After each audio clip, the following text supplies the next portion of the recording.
Dengan HEUC ya, mungkin tadi saya ada men-share ke Ibu Yola ya, ada buku yang memang nantinya bisa Bapak Ibu juga pedomani di tempat bekerja ya, mungkin itu untuk kalangan institusi kesehatan umumnya yang dikeluarkan oleh Kemenkes tahun 2023. Oke baik, kita mulai saja. Bismillahirrahmanirrahim.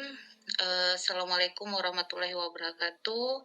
Alhamdulillah, puji dan syukur marilah kita panjatkan kehadirat Allah Subhanahu wa Ta'ala atas rahmat dan hidayahnya, sehingga pada siang yang berbahagia ini kita semua dalam keadaan sehat dan dapat berkumpul di ruang Zoom ini untuk melaksanakan rutinitas di mata kuliah kebencanaan. Dan tak lupa pula salawat beriring salam tidak henti-hentinya ke pangkuan Nabi besar Muhammad Sallallahu Alaihi Wasallam. Berkat beliaulah mungkin hari ini kita dapat bersama-sama untuk melaksanakan menuntut ilmu. Harapannya terselesaikan ya Bapak Ibu semuanya di alih jenjang ya. Pembelajaran masa lampau atau yang alih jenjang ini saya ini juga. Oke baik ya, untuk kesempatan pertemuan hari ini ya, ini saya share juga dari buku yang tadi yang sudah saya bagikan terkait dengan ada istilah HEUC gitu. HEUC ya, ini udah pernah sebelumnya mungkin Bapak Ibu di sini dapatkan sebelumnya ada istilah ini HEUC, Bapak Ibu semuanya. Mungkin agak sedikit belum familiar juga, tapi pada saat kondisi ya tanggap darurat bencana gempa bumi di Sumatera ya, khususnya misalnya saya lihat di Aceh ya, di Dinas Kesehatan Provinsi Aceh. Nah ini sudah diaktifkan gitu. Istilah HEUC ini juga sudah dipakai gitu, maksudnya pada saat spanduknya saya lihat juga sudah memakai istilah-istilah ini gitu. Nah, di sini di dalam buku bab 2 ya, pedoman penanggulangan krisis kesehatan yang membahas tentang fokus ke klaster kesehatan dan HEOC ini atau Health Emergency Operational Center. Nah, kalau kita lihat dari konsep pengelolaan krisis kesehatannya, kemarin juga sudah saya paparkan di PPT dari Ibu Dokter Ina ya, mungkin sudah jelas di sini bahwasannya kalau di kesehatan itu istilah bencana itu dia menyebutkannya itu adalah krisis gitu, krisis kesehatan. Kalau dilihat dari pengertiannya ya juga merujuk di Undang-Undang Nomor 24. Hanya saja di sini lebih menekankan bahwasannya berdampak itu adalah di bidang kesehatan itu termasuk adanya misalnya luka, sakit gitu, ataupun dampak-dampak yang arahnya potensi ke kesehatan masyarakat yang terkena bencana gitu. Mungkin perbedaannya hanya tipis sekali, tapi intinya pengertian bencana dengan krisis itu tidak jauh ya, tidak terlepas dari kebijakan atau Undang-Undang Nomor 24 Tahun 2007 juga gitu. Nah, di sini juga kita ketahui ya, kemarin juga saya paparkan dari PowerPoint-nya yang di paparan Dr. Ina itu jelas terlihat bahwa siklus manajemen bencana itu ya tetap di krisis kesehatan itu tetap dibagi menjadi 3 pra krisis ya. Kalau di Undang-Undang Nomor 24 kan tersebut pra bencana, di sini juga darurat krisis dan pasca krisis kesehatan. Nah, mungkin teori-teori yang arahnya ke krisis ini hanya di bidang kita gitu. Ketika orang umum atau yang bidangnya di luar kesehatan, mereka tidak seperti ini gitu. Mereka mengacu yang pada umumnya siklus manajemen bencana. Cuman karena kita di bidang kesehatan, dia lebih pengelolaan ke krisisnya atau dampak yang arahnya ke kesehatan. Nah, di sini terlihat ada rumus R sama dengan H kali V kali E per C gitu. Nah, ini adalah merupakan rumus dalam penilaian dari risiko bencana itu sendiri.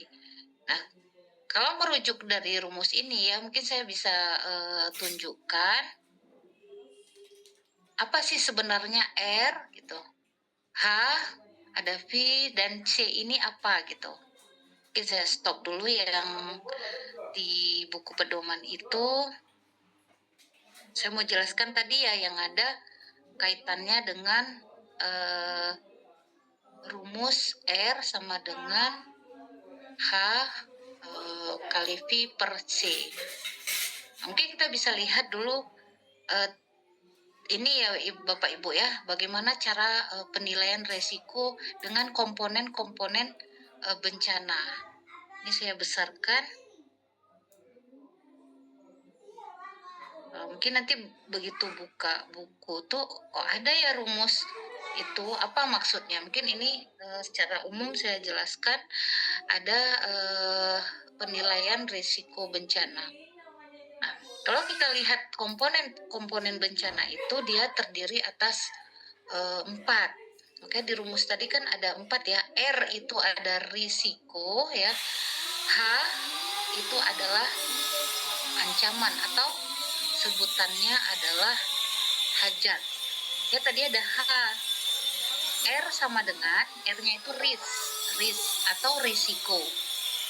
H yaitu hajat atau ancaman atau bahaya gitu. Nah, di mana pengertiannya adalah kejadian-kejadian atau gejala yang kegiatan-kegiatannya arahnya itu berpotensi untuk nantinya menimbulkan ada kematian, luka-luka, kerusakan harta benda, gangguan sosial, ekonomi, atau kerusakan lingkungan. Nah, itu yang dikatakan contoh-contohnya ya sebagai ancaman atau kalau dari persamaan tadi H gitu.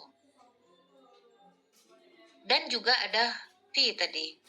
H kali V ya. V itu adalah kepanjangan dari vulnerability yang maknanya adalah dia itu kerentanan. Makanya ada yang disebut kelompok-kelompok rentan nantinya. Siapakah kelompok-kelompok rentan? Ya, misalnya kalau dari lihat sudut pandang fisik manusia ya, Bapak Ibu ya, kelompok rentan yaitu termasuk salah satunya anak-anak gitu, lansia, ibu hamil ya, atau kelompok-kelompok disabilitas, ibu menyusui ya, atau orang-orang yang sakit. Ini termasuk juga kategori kerentanan gitu. Nah, mungkin bukan aja keadaan tubuh fisik manusia, mungkin sosialnya juga ya, ada contoh-contohnya.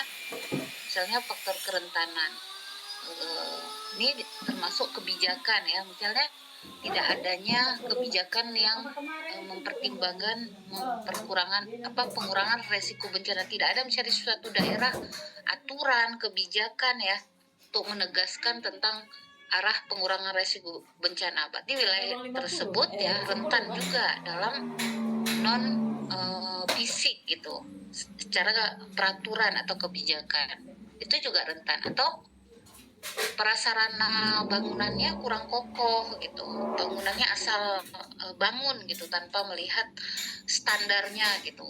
Bagaimana misalnya membangun gorong-gorong, bangunan yang bertingkat gitu, tidak memenuhi standarnya yang mungkin secara teknis bangunan dan lain-lainnya, itu juga kategori rentan. Berarti bukan manusia saja gitu, Tadi kalau kita lihat manusia, anak-anak ya juga dikatakan rentan.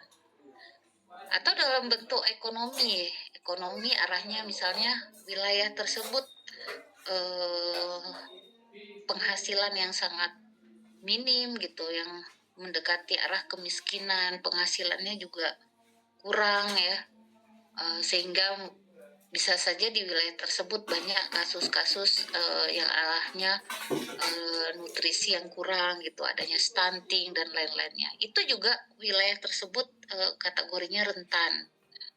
Atau pendidikan yang memang rendah, fasilitas kesehatan tidak ada, tenaga kesehatan juga terbatas, dan lain-lainnya. Atau dengan faktor lingkungannya sendiri, misalnya wilayah tersebut memang kategori rentan terhadap banjir atau rentan terhadap tanah yang, kalau sekarang ini kita lihat di Aceh itu banyak ya, mungkin Bapak Ibu yang di luar Aceh lihat kok ada tanah yang ambles ya, sampai berhektar-hektar ya itu di wilayah Aceh Tengah gitu.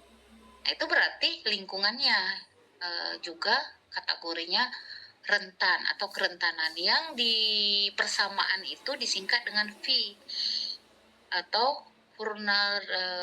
vulnerability gitu. Oke, tadi ada rumusnya H ya, hajat atau ancaman dikali dengan V.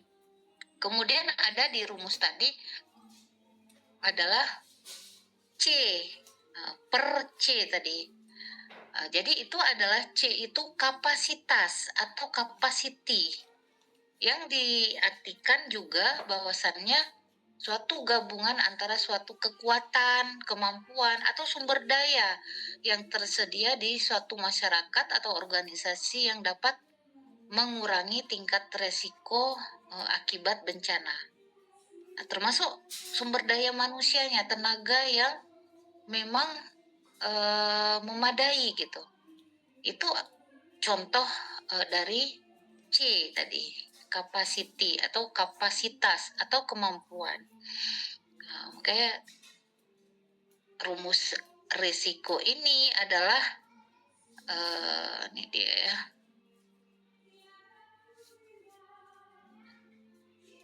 Nah, ini risiko bencana R, ancaman. Apa ancamannya? Mungkin ya kita nggak ada cari-cari ya Bapak Ibu ya. Ini lebih ke teknis ya, kalau di bidang teknik mereka mungkin menghitung ya untuk jumlah risiko yang ada di wilayah-wilayah tertentu dengan menggunakan rumus ini gitu. Jadi yang perlu kita pahami ya, apa sih sebenarnya tadi R sama dengan H kali V per C itu, yaitu suatu peluang resiko bencana itu dipengaruhi oleh ancaman. Ketika ancaman di satu wilayah adanya kerentanan, kemudian kapasitas di suatu wilayah tersebut rendah, maka resiko bencana itu semakin tinggi gitu. Jadi harapannya untuk mengurangi resiko itu turun, maksudnya rendah, jika ada ancaman atau ada kerentanan, yang C ini nilainya harus besar gitu.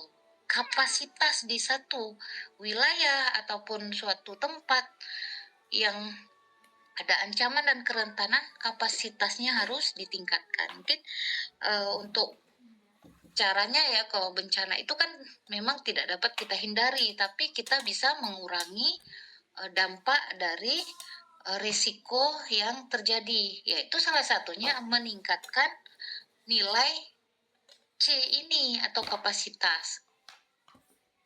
Mungkin ada di sini untuk pengertiannya gitu.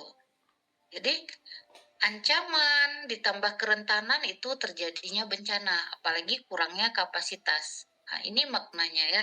Jadi ini mempengaruhi komponen-komponen yang 3 ini. Nah, jadi yang paling diharapkan yang di bawah ini harus ditingkatkan agar rentan ini turun ke bawah dan ancaman juga bisa ini ya, ancamannya bisa turun gitu. Jadi yang biru ini sebisanya bukan kurang, tapi ditingkatkan untuk risiko suatu bencana itu menjadi kecil. Ini adalah penilaian dari risiko bencana. Ini contohnya ya Bapak Ibu ya yang ada di buku ini. Maksudnya nanti kan di sini mungkin penjelasannya dia secara gambar ini di buku ini kok ada nih R gitu ya. R sama dengan H kali V dan C. R ini risk, H ini hazard, V ini vulnerability atau kerentanan, per C yaitu kapasitas. Di dalam siklus manajemen atau pengelolaan krisis kesehatan, nah, kalau bidang kesehatan, hal ini sangat ya di sini ada sangat berpengaruh terhadap kegiatan-kegiatan di bidang kesehatan. Misalnya di sini sudah ada dijelaskan pada masa prakrisis atau keadaan normal ataupun keadaan sebelum bencana, pengurangan risiko krisis kesehatan adalah serangkai kegiatan kapasitas sumber daya manusia pengelolaan ancaman terjadinya krisis ya. Coba saya lihat ini ancaman keadaan fisik manusia yang menyebabkan tidak bahaya atau ancaman dari fisik ya, sama ini yang sudah saya jelaskan, kerentanan fisik, ekonomi, sosial budaya dan lingkungan termasuk infrastruktur. Nah, kita lihat di kapasitasnya, yaitu kekuatan dan potensi yang dimiliki oleh perorangan, keluarga, masyarakat, dan pemerintah yang membuat mereka mampu mencegah, mengurangi, siap siaga, menangani dengan cepat atau segera pulih dari suatu krisis kesehatan. Makanya dalam komponen yang risiko bencana ini yang sangat diperhatikan itu di C-nya, di kapasitasnya. Di sini ada dijelaskan bahwa untuk meningkatkan kapasitas dilakukan dengan yang pertama meningkatkan kemampuan sumber daya manusia baik dalam hal manajerial maupun teknis.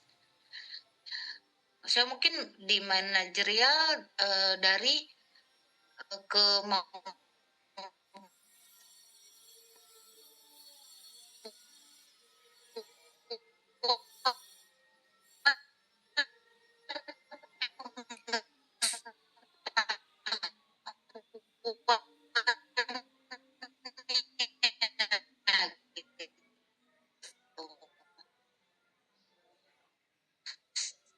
secara teknis berarti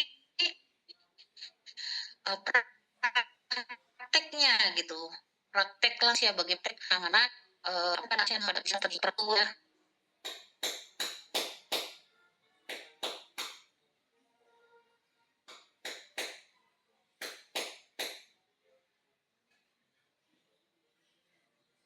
Terus ini tadi jaringan saya atau di mana nih?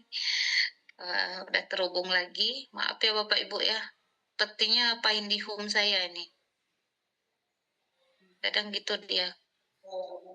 Karena pemakaian mungkin banyak ini ya di rumah. Nanti itu diharapkan kepada kita semuanya untuk bersama-sama membantu negara kita khususnya di bidang ekonomi dengan ini sepertinya hostnya bukan saya nih, jadi saya nggak bisa unmute ini Ibu yang ini. Risma, ini Bu Risma aktif ininya Bu audionya. Iya Bu, nanti izin Bu, lagi ada rapat Bu. Oke, ya Bu, nggak apa-apa. Oke, kita lanjut terkait dengan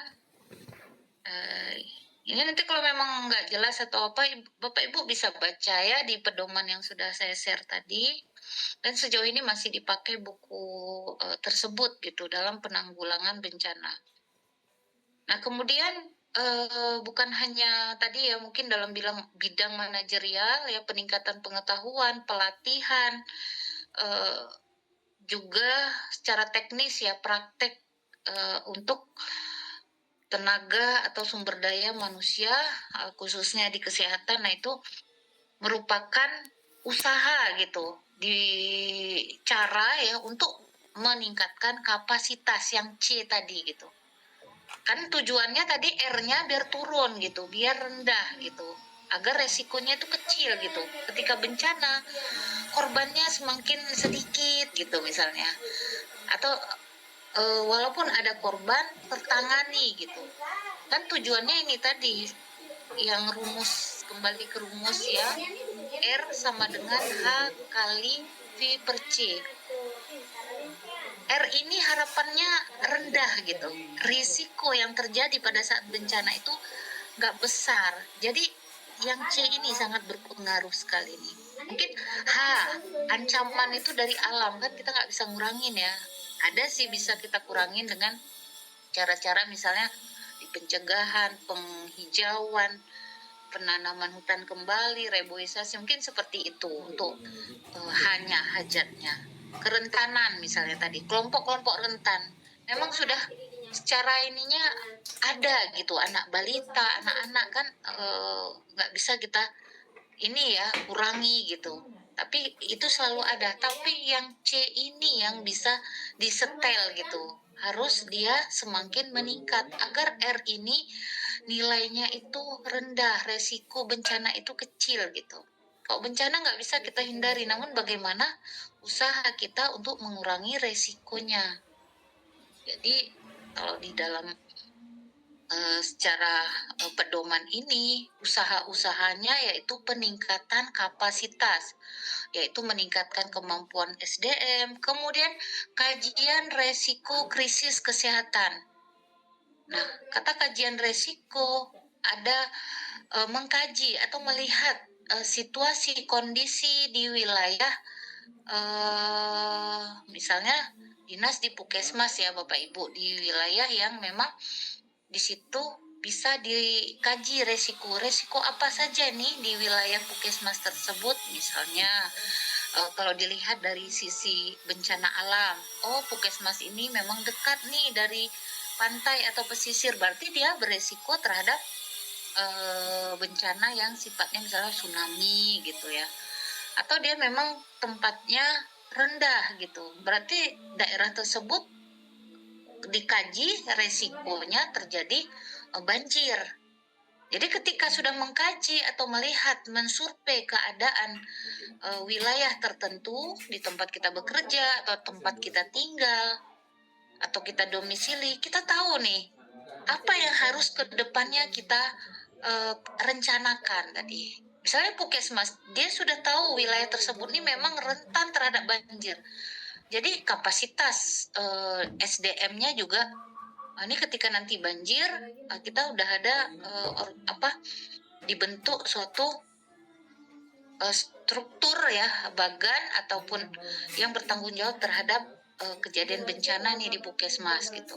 Jadi bidang lintas programnya juga sudah diharapkan kita harus ada nih kesiapsiagaan dari segi misalnya obat-obatan yang ke arah banjir gitu, yang arahnya memang ke kesehatan. Oh ini biasanya banjir sering nih dampaknya terjadi gangguan kulit atau di pencernaan dan lain-lainnya. Jadi bisa disesuaikan untuk perencanaan ke depannya gitu. Jadi ketika terjadinya banjir tersebut ini udah siap gitu, udah siap siaga. Makanya itu di kesiapsiagaan seperti itu ada juga rencana-rencana yang akan dilakukan walaupun bencana itu belum terjadi, tapi sudah diprediksikan. Karena apa? Kita udah mengkaji nih wilayah kita ini rentan nih terhadap misalnya penyakit DBD gitu.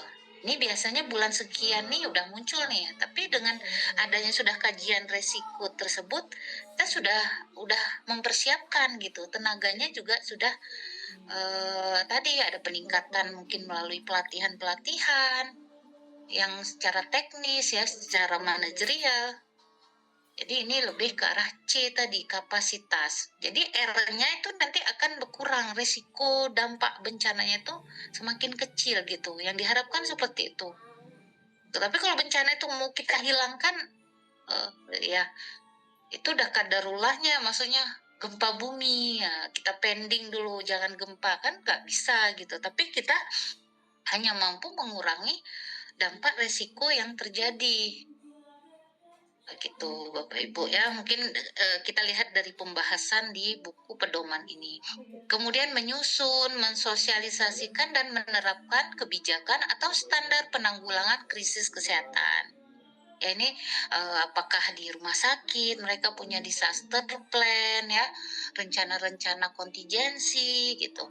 Atau di institusi-institusi ya, mereka membuat satu kajian yang memang nantinya bisa dijadikan untuk pedoman atau SOP ketika terjadinya bencana. Atau ada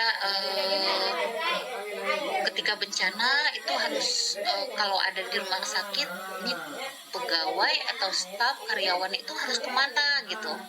Nah itu juga bisa dibuat dalam satu dokumen yang disebut dokumen kontingensi gitu. Ada perencanaan tersendiri gitu.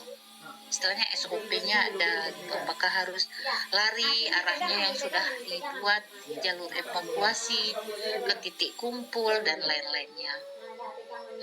Nah kemudian mengembangkan sistem informasi penanggulangan krisis kesehatan ya.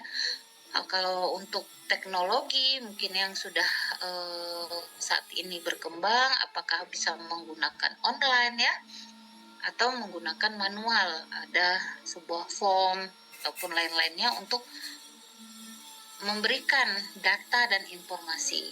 Nah sejauh ini yang masih dilakukan oleh Kementerian Kesehatan yaitu berupa RHA gitu, ada form Rapid Health Assessment di mana form itu diisi gitu untuk sebagai laporan baik itu harian, bulanan ya, atau untuk perkembangan perkembangan yang terjadi pada saat situasi bencana. Kemudian menyusun rencana penanggulangan krisis kesehatan yang terdiri dari rencana penanggulangan krisis yang sifatnya umum untuk seluruh ancaman bahaya. Nah ini sama halnya yang saya bilang tadi, kajian risiko.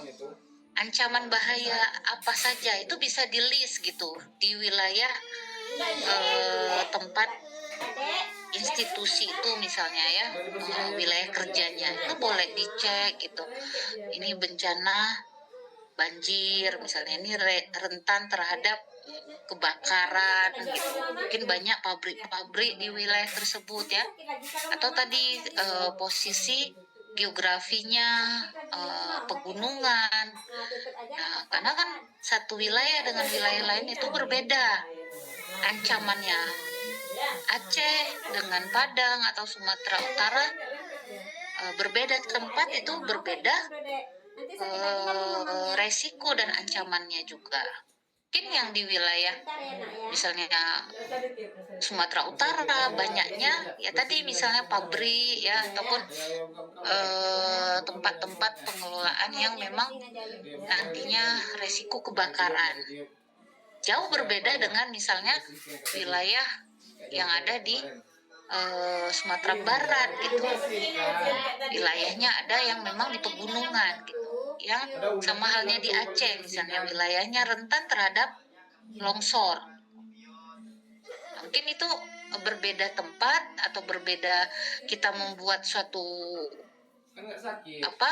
kajian resiko itu berbeda-beda gitu, disesuaikan dengan kondisi wilayah, termasuk tadi demografi ya, itu dilihat juga apakah di pegunungan, apakah di pesisir dan lain-lainnya. Nah kemudian ini contingency response.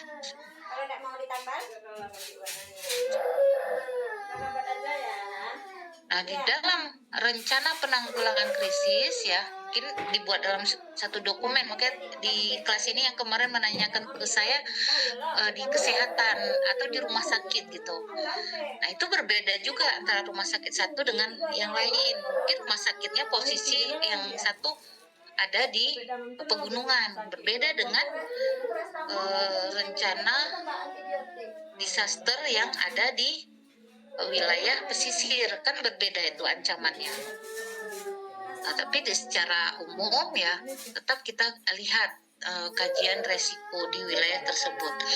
Kemudian selain melihat kajian resiko, untuk meningkatkan kapasitas yang K tadi atau yang C, di sini melaksanakan peningkatan kapasitas fasilitas pelayanan kesehatan yang aman dari bencana. Termasuk tadi mungkin tempatnya ya, wilayahnya. Kalau mau bangun rumah sakit ya diperhitungkan apakah dia letaknya di atas patahan gitu. Ini memang udah jelas dari data BMKG bahwasannya misalnya tanah yang akan dibangun rumah sakit itu adalah patahan yang akan pada saat gempa itu dia akan bergerak atau terjadinya satu goncangan gitu. Kan itu berarti tidak direkomendasi. Makanya di sini juga harus ketika membangun atau mendirikan suatu fasilitas kesehatan dilihat juga keamanannya, atau dibangun pas tepat di bantaran sungai misalnya. Itu kan nggak cocok juga gitu. Makanya ini secara kolaborasi ya dengan ketika misalnya ada perencanaan pembangunan, itu juga harus dilihat dari segi keamanannya agar nantinya ketika sudah dibangun suatu fasilitas baik itu kesehatan atau fasilitas lainnya itu aman dari bencana. Nah, kemudian untuk peningkatan kapasitas tadi ya komponen bencana yaitu simulasi atau gladi bidang arahnya kesehatan. Maksudnya seperti inilah ya namanya simulasi seakan-akan bencana gitu terjadi. Jadi dipraktekkan gitu. Dipilih misalnya kita lagi melayani pasien nih di rumah sakit tiba-tiba gempa. Apa yang kita lakukan? Nah, ketika hal tersebut sudah disimulasikan atau dipraktekkan, ketika nantinya misalnya real terjadinya benar-benar terjadinya bencana, pasti otak kita ya yang pernah melakukan simulasi tersebut itu juga teringat gitu. Oh, saya harus menuju tempat titik kumpul yang aman ketika gempa bumi gitu. Karena rumah sakitnya misalnya bertingkat, dia harus turun nih ke tempat yang sudah ditentukan, misalnya yang sudah disepakati sebagai titik kumpul. Nah, ketika terjadi tsunami, ya apa yang harus dilakukan? Apakah harus terus bertahan di situ, misalnya, ataukah naik ke lantai yang lebih tinggi? Nah, itu juga membutuhkan praktek gitu yang disebut simulasi atau gladi, seakan-akan benar gitu terjadinya bencana. Kan banyak dilakukan di rumah sakit, di sekolah-sekolah ya. Biasanya anak-anak itu senang gitu untuk dilakukan seperti bermain aktor ya. Ada yang jadi korban gitu, ada yang nantinya jadi sebagai memberikan informasi dan lain-lainnya. Nah, itu salah satu juga contoh dari peningkatan kapasitas agar resiko yang terjadi itu semakin kecil. Kemudian pemberdayaan masyarakat, melibatkan masyarakat ya untuk ikut serta dalam penanggulangan krisis kesehatan. Misalnya kader-kader kesehatan kita berdayakan juga ya, dilatih, dan mungkin banyak cara-cara lain ya dengan pelatihan-pelatihan. Misalnya pada saat kondisi bencana itu kan didirikan dapur umum, misalnya masyarakat juga fasilitasi ya, dikasih informasi bagaimana yang baiknya gitu. Ini dari pemberdayaan masyarakat sebagai peningkatan kapasitas. Selanjutnya mengembangkan sistem peringatan dini. Nah, sistem peringatan dini ya bisa dikatakan ada yang secara teknologi yang mungkin dikelola oleh BMKG ya. Begitu gempa masuk notifikasi di HP kita. Ya, Bu. Oh tidak apa namanya? Misalnya Ini misalkan jadi tidak terjadinya tsunami dan lain-lainnya.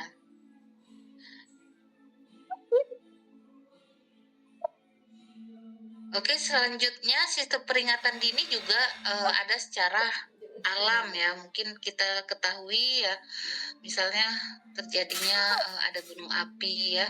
Secara alami suhu di wilayah tersebut semakin misalnya panas, hewan-hewan yang ada di tempat ya di gunung tersebut sudah mulai turun ya. Kelihatan juga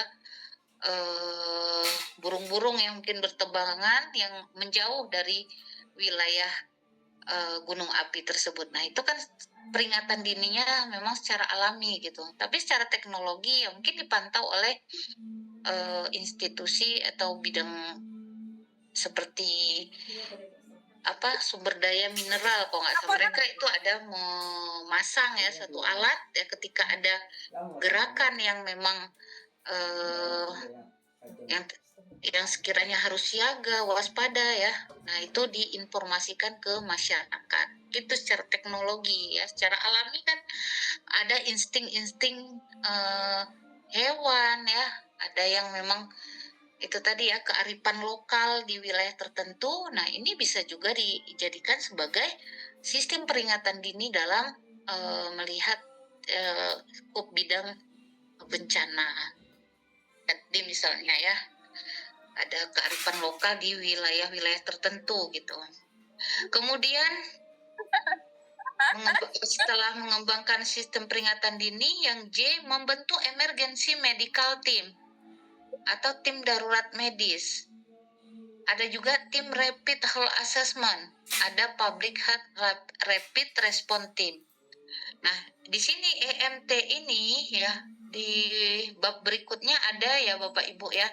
Ini yang kita lihat ada pemberitaan ya, maksudnya pada saat penanggulangan krisis kesehatan bencana di Sumatera dan Aceh itu kan Kemenkes menurunkan ya ada setiap shiftnya itu berapa ratus gitu ya tenaga relawan. Nah, mereka ya itu juga disebut emergency medical team gitu atau tim darurat medis. Mereka mendaftar gitu. Kan kita lihat dari misalnya Universitas Gajah Mada ya, mahasiswa yang lagi ngambil kuliah bidang kedokteran, ada yang keperawatan, ada bidang misalnya juga dari Poltekkes, dari jurusan gizi dan lain-lainnya. Itu kan banyak yang turun ya.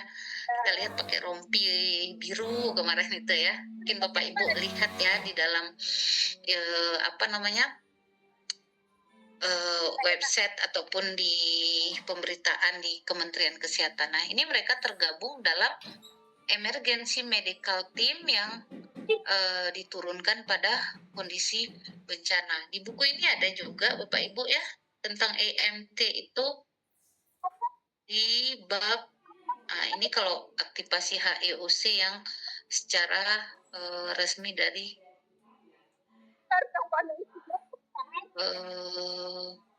ya, emergency medical team. Setelah itu saya jelaskan terkait dengan ada peta-peta ini, peta respon dan peta kontingensi. Oh, masih jauh ini Bapak Ibu. Yang dikatakan EMT. Nah, ini tadi untuk menguji resiko bencana. Ada yang rendah, sedang, dan tinggi, serta sangat tinggi. Intinya seperti itu ya Bapak Ibu ya, ketika kadang yang saya jelaskan hanya singkat saja, bisa dibaca buku pedoman ini. Bisa sangat juga membantu ya mungkin Bapak Ibu ketika ditunjuk sebagai tim HEOC di tempat Bapak Ibu bekerja ya, Ketika ini bisa kita ambil referensinya juga di buku ini.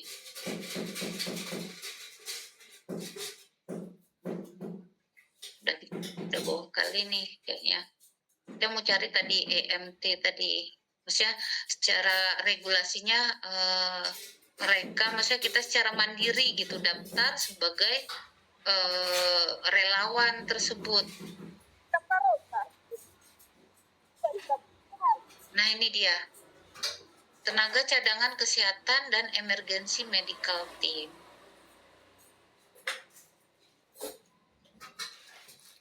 Baik, tenaga sumber daya di sini. Nah ini ya Bapak Ibu ya, bisa kita bisa daftar gitu secara online. Jadi mereka yang kemarin diturunkan, mereka daftar itu ya ke, nah ini dia, termasuk nama, nomor induk, jenis kelamin ya. Intinya Kementerian Kesehatan gitu membuka gitu peluang kepada baik yang mungkin tenaga administrasi ataupun yang memang bidangnya kesehatan untuk menjadi tenaga dalam penanggulangan krisis kesehatan.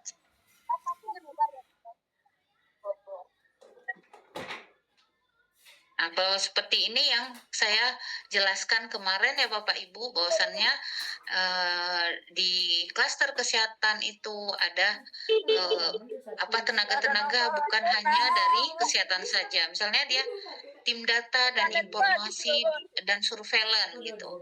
Ya bisa saja kita ada kemahiran di bidang IT gitu, walaupun kadang basic kita sebagai tenaga kesehatan gigi gitu. Ya, bisa saja kita ditempatkan di pengolah data gitu. Kemudian tim logistik gitu.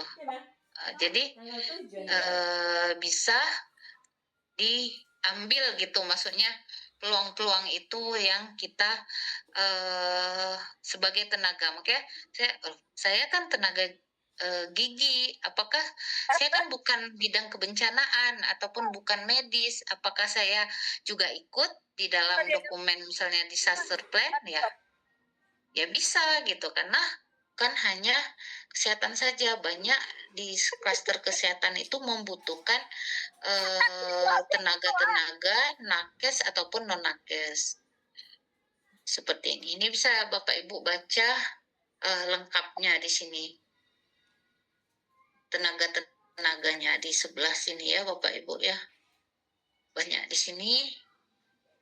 Kalau kita lihat klaster pelayanan kesehatan enggak, medik dan statistik, tenaga kesehatan lainnya, gizi, psikiater, jiwa, seperti itu ya Bapak Ibu ya. Ada tugas-tugas masing-masing yang memang ada yang arahnya memang secara teknis ya untuk medis, dan juga ya tadi secara administrasi atau manajerial cukup banyak dalam penanggulangan bencana. Nah itu juga contoh dari peningkatan kapasitas untuk mengurangi yang R tadi, risk tadi, yang di rumus tadi, persamaan tadi, R sama dengan H kali V per C. Jadi intinya kapasitas itu yang harus benar-benar ditingkatkan.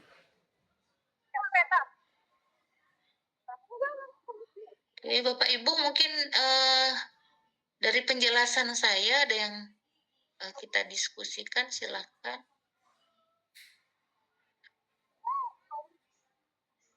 Kita ini sharing-sharing aja ya Bapak Ibu ya. Sebenarnya kadang dengan kita buka seperti ini kan terbaca gitu bukunya. Kadang kalau kita sendiri ya banyak kadang nggak sempat ya. Dengan seperti ini kita bisa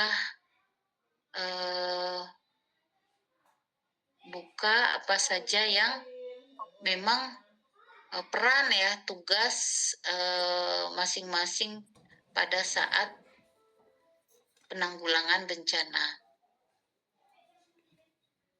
Oke. Ya, tadi membentuk tim EMT ya, atau di sini juga ada tim Rapid Health Assessment. Rapid Health Assessment itu lebih ke arah data gitu. Data-data yang dibutuhkan di awal kejadian bencana. Jadi seperti Bapak Menteri Kesehatan juga dia kan nggak bisa menjelaskan ke publik atau mengambil kebijakan tanpa adanya data. Jadi dia butuh minimal data-data awal gitu. Apakah ada fasilitas yang rusak, berapa korban jiwanya, berapa yang luka sedang, ringan, dan berat. Nah, ini butuh tenaga juga untuk turun ke lapangan dan mengumpulkannya dalam bentuk sebuah laporan. Nah, ketika terjadinya bencana atau darurat krisis kesehatan, yang ini yang lingkaran merah ini berarti sudah fase yang kemarin saya jabarkan kalau di Undang-Undang Nomor 24 itu dalam kondisi bencana. Tapi kalau kesehatan, dia nyebutkannya itu adalah darurat krisis kesehatan, di mana sudah terjadinya bencananya gitu. Yang dilakukan, nah itu tadi, begitu bencana diketahui ya, nah itu RHA atau data itu sangat dibutuhkan tadi saya katakan. Mungkin pengambil kebijakan itu dia harus tahu dulu gitu.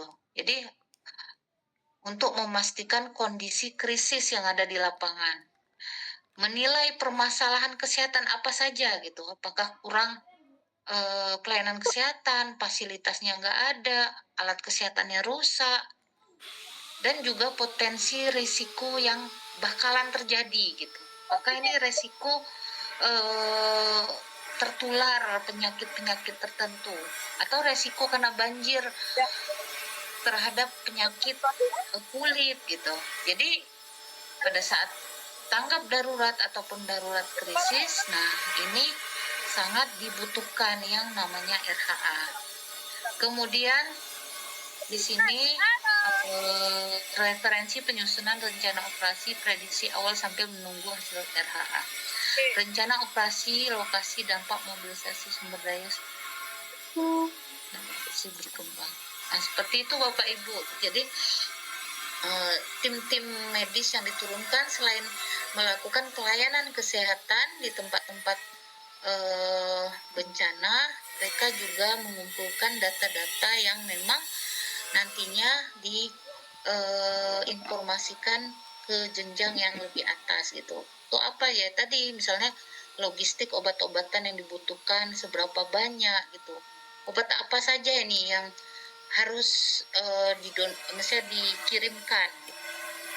Berarti harus ada data itu tadi misalnya ini resiko penyakit kulit ini kemungkinan karena apa misalnya kondisi tempat kejadian di pengungsian itu sulitnya air bersih gitu. Nah ini udah kemungkinan ini akan terjadinya gangguan pencernaan.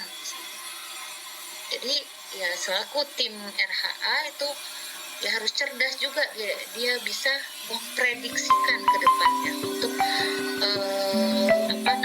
tadi kebutuhan logistik yang nantinya dikirimkan. Oke, Bapak Ibu ya.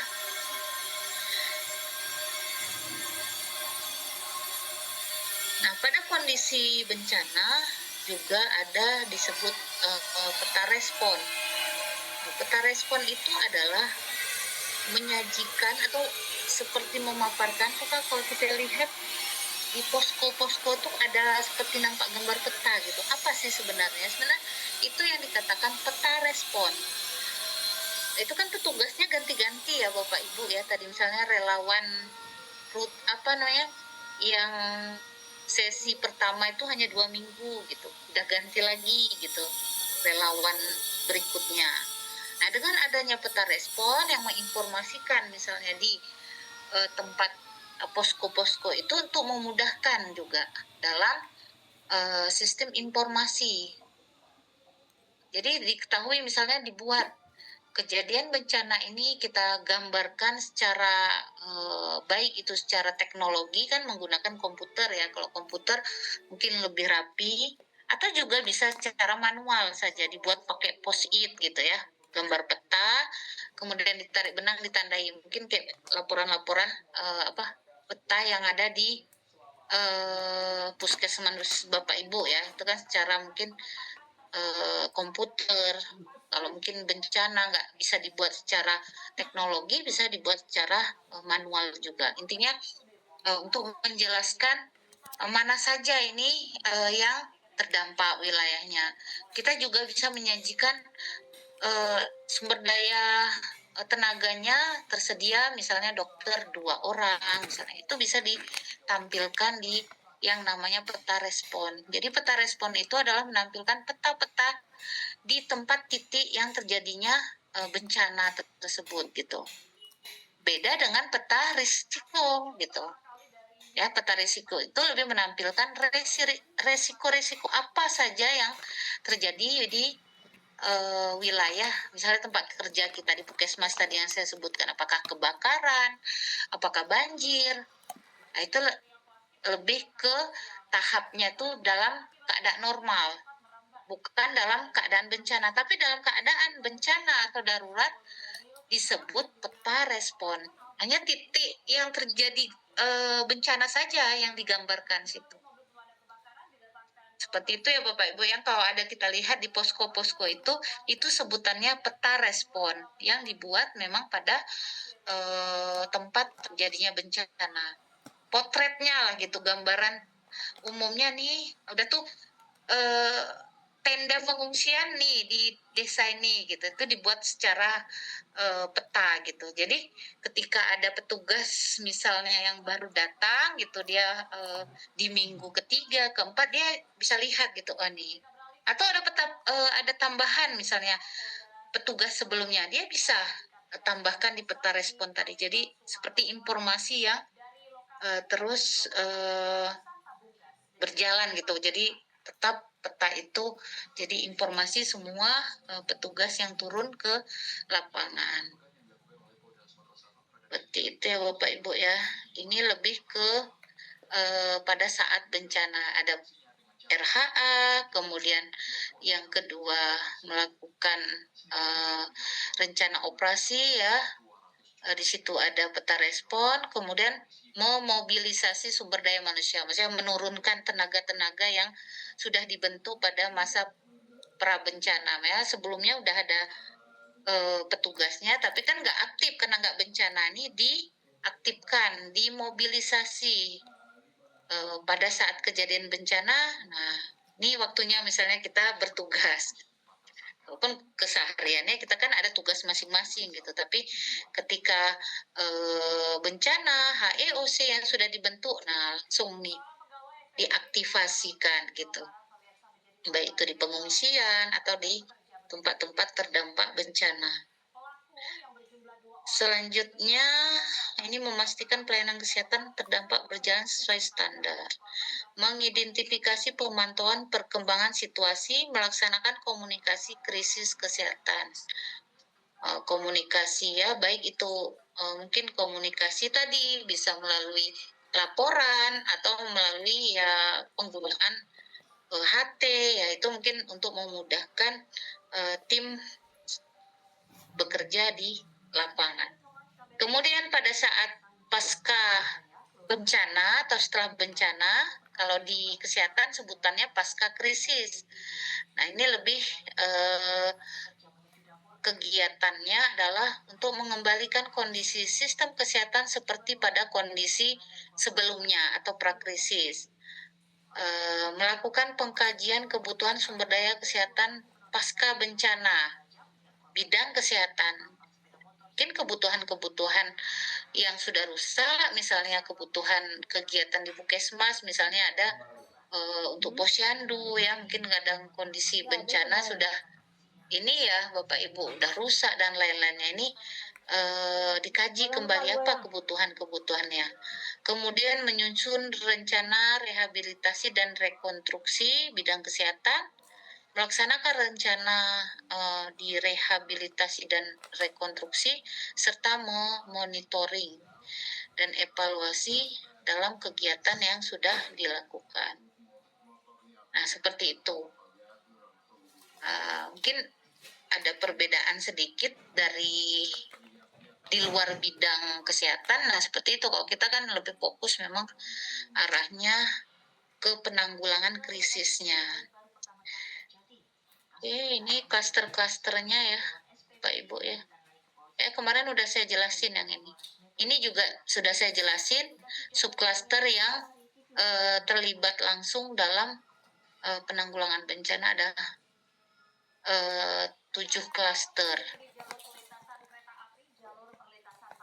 Oke Bapak Ibu, saya rasa seperti itu ya tentang HEOC ya yang memang dan EMT ya juga komponen-komponen bencana yang arahnya dalam pengurangan resiko bencana tadi yang rumusnya R sama dengan H kali V per C.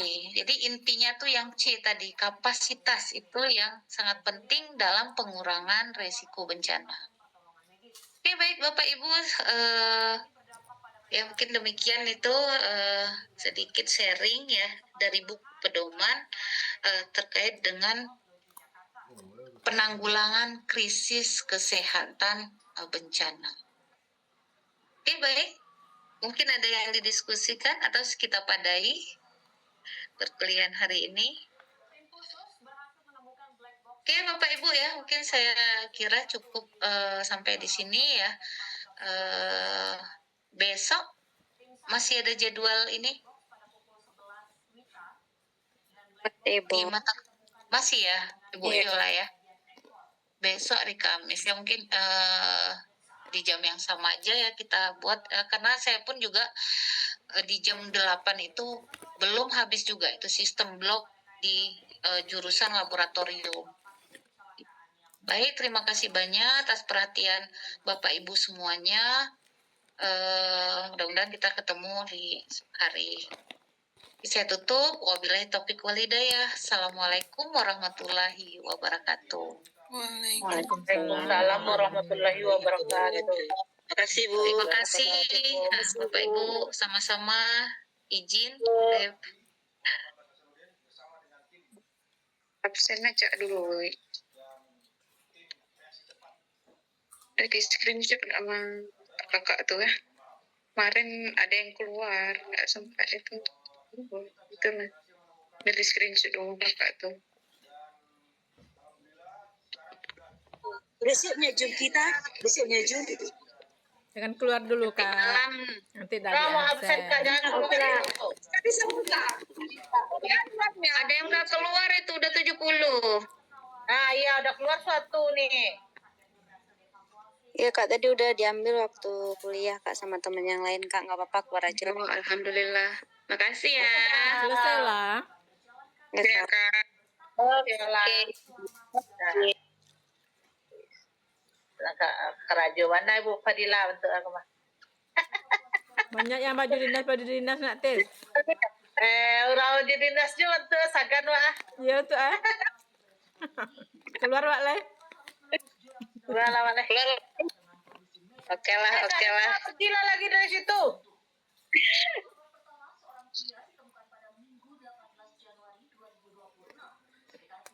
Assalamualaikum. Udah siapnya Jun kan, Bos? Udah siap Jun kan, Jun? Siap kan? Besok Zoom lagi besok. Kakak udah siap semua. Kak Risma Tambunan. Dia lagi rapat, lagi ada acara. Tidak dengar. Tak terdengar dia itu. Mereka udah nelfon mereka tuh malah. Iya. Apa tadi? Kapan kita zoom lagi, kan?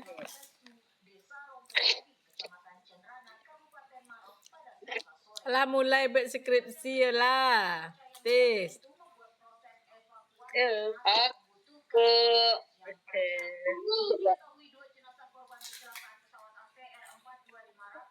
Nak Dis Apa kata Teddy lah? ini nak gadis. Sudah gak ketemu. Lah siap lah. Aku lah yang aja pasti lah. Masa ya lah sampai bab 3. Bab 3. Lalu kita lagi sampai bab 3. Mulai dari bab 1 bab selesai. ampe, nah. Ya, Tis. Mulai dari bab ampe. Nih. Mulai dari bab ampe. Wes mantap nih. Mulai dari bab Ayolah. ampe. Sampai nah. Pembimbing nih. Ibu Linda, nggak ada back grupnya dong. Lumayan deh. Pembimbing Pak Nurdin ada sih dah. Terus saya mau Pak Nurdin. Seperti itu. Lihat, Tis. Iya nih, lu di Bali WA itu ya Pak Nurdin nih. Allah. Lagi sibuk. Jadwal padat. Bantu itu siap wisuda aja lah nih, siap untuk ujian. Udah wisuda. Mudah-mudahan iyalah. Sekali konsul saja. Konsul proposal sekali. Itu saja nih. Konsul hasil sekali itulah selesai lah. Tak ada perlu konsul cepat tuh kalau punya itu sini langsung ACC. Oh, alhamdulillah. Kan boleh undangan siapa tuh kan? Dah kamu dah siap buat Iya. Syukurlah. Apa nih? Nilai ampe ya.